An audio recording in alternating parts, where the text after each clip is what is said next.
Morning funeral services are being planned for a beloved husband, father, and educator. Jason Hughes died at the hospital after being run over outside his home. Hughes worked as a teacher and coach at North Hall High School.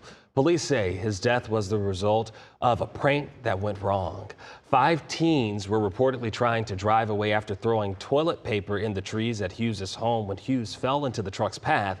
Investigators say the 18-year-olds are now facing charges ranging from criminal trespassing to vehicular homicide. The school district did confirm that these teens are all students at North Hall High School.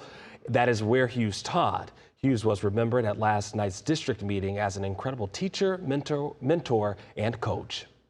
There's no mincing of words. Tragedy is the strongest word I can come up with. Jason Hughes was a positive force in that community, and the ripple effect has no boundaries. The district also says it warned families about these escalating student pranks just a day before Hughes' death. Meanwhile, Hughes' wife says she does not want to see the students charged in his death.